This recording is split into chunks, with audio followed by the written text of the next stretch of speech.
Okay guys, we're going to talk about the basic tools that you need to get sewing, to get started with sewing, and pretty much this is it right here. It's not a whole lot, to be honest, so you don't need a lot of money to get sewing. You might spend that at the fabric store. So anyway, on fabric, clarify that. So one of the first things that you need is a really good pair of scissors that are used only for cutting fabric and patterns. Patterns are made of like a tissue type paper, special really thin paper. So that's fine, but if you use these on regular paper, or your kids use them on construction paper or something like that, they'll dull the blades super quickly, and then you won't be able to cut your fabrics as easily, especially sheer thin fabrics like silks and chiffons. And I see what often happens is you can't cut all the way to the very tip because someone, cut something with it that they shouldn't have. So these need to remain off limits to your children and off limits to your husband, to lock them away. They are only to be touched by you under penalty of dish duty for a month. For you only. Okay, the second thing that you really need are straight pins. We all know what these are. I really like to have this magnetic pin cushion, because when I'm done sewing for the day and I'm cleaning up, I can just kind of skim over my carpet like this, and any pins that have fallen to the floor will get picked up, and I know that my dogs won't step on any of them, or me either for that matter, so that's a good thing to do. And then secondly, you need a tape measure, and they usually come in about 60 inches, and I will show you here in an upcoming episode how to properly measure yourself, and then how to buy patterns based off of those measurements. So you definitely have to have that. The other thing that you need is a seam ripper, and this is the most loathed, hated tool in the Sewist box, because it means you screwed up. And we don't like it when we screw up, especially when fixing our mistakes is so painful and time consuming, which it is with this, and that's really the only way it can be. So as you can see here, it's very sharp. I hope you can see that. It's in that little curved nook area that's actually a blade. So you just stick this between your two layers of fabric, and it rips the seams right out so that you can undo what you sewed. And let me tell you, I advise you just to make peace with this little thing now, because you will need it a lot.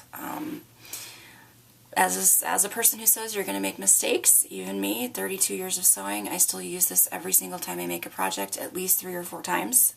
So I have learned to adopt a Zen-like acceptance and a patience practice. It's very Buddhist when I have to break this out, and I actually kind of just have to go into my own little chanting thing and get through it, because I've spent many hours just kind of crying when I've had to pull this out. So one way to avoid that is to measure twice, and always check twice before you start stitching, and make sure you're sewing the right sides together, make sure you're sewing the right pieces together. All of that's happened to me. So this seam ripper, not fun, but absolutely essential. Must have this. Absolutely must. Then you're going to need a seam gauge, and I'll explain this more as we get through the lessons, but it has a slider right here, and this slider kind of helps you determine and make sure that you are sewing with the right seam allowance, it's called. And again, I'll explain all of these terms as we go through the lessons. But hopefully you can see that slider, just to make sure that from the edge of your fabric to your seam, you've left the proper amount of distance for whatever the pattern calls for. Seam gauge. Then you're going to need some hand sewing needles. A package like this comes in varying sizes, lengths, diameters, with different sized eye holes. And you'll use these to sew buttons, to finish off maybe a seam by hand, or just do something really quickly by hand. You won't use these much, but you do need to have them around if you don't already have some in your house. Tailor's chalk. Usually comes in squares, but I've used this one a lot. And you'll just use this to mark patterns, to mark notches where you're supposed to meet up fabric, just different things like that.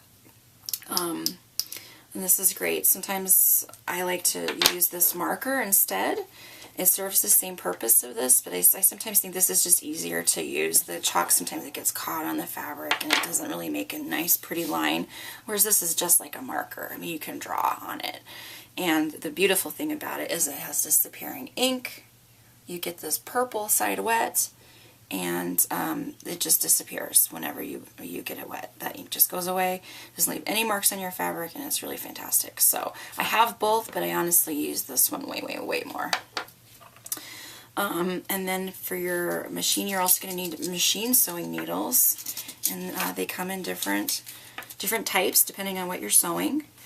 This universal package, for example, has a type for sewing sheer fabrics, like your silk and chiffon, things like that. For sewing cottons and medium weight fabrics or knits. And then for sewing denims or canvases, more heavyweight fabric. And then just to illustrate too, it's really important that you use the right needle for the right job. This is a stretch needle. This is generally what I use when I'm sewing athletic type fabrics or for running costumes and stuff like that. It has a ball point, so you won't snag the fabric as you're sewing your layers together, whereas using one of these regular ones with a really sharp point would actually snag your fabric as it's running through the machine. Which I know that seems counterintuitive, but the weave of the stretch is so tight that it needs that ball point to pass through the weave without damaging the fabric like it would here, which actually just snag it. So the right needle for the right job is best, and you can get these at Joann's, you can get them at Hancock, you can even get them at a Hobby Lobby. I like the Schmeitz brand the best as far as what's easily available, you know, in the stores. Of course, you can get really top of the line needles online and stuff, but these you can find just about anywhere, and they're the best kind of store-bought, local, easy to find needle that you can get for the money, in my opinion. Better than the Singer ones, by far. So you need that. 2 types of needles. You also are going to need some screwdrivers, which your machine should have come with. Generally they do come with the ones that go with that machine. There's just 2 here. We have one that's just a flathead. They're both flathead, but this one's pretty standard size. It just has a small handle. And these thick sides are kind of convenient, but you don't need it to be that small. Just as long as this part's the right size, of course. And then this one is much, much smaller. I don't know if you can see that or not. And this one is used specifically for the bobbin case, which I know you don't know what that means maybe, but I'll get into that later too. So yeah, you need these 2 screwdrivers.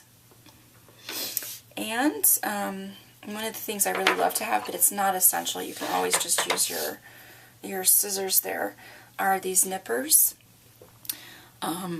They just go on your ring finger like this, and then you hold them, and then you can just nip, nip, nip, nip, nip. Yeah, they're really great. They just sit by my machine, and when I run a piece here I can just easily grab them and snip. Grabbing my scissors is just kind of cumbersome and clumsy and really noisy, I found, so I got tired of that and I picked these up. So yeah, they're just nippers.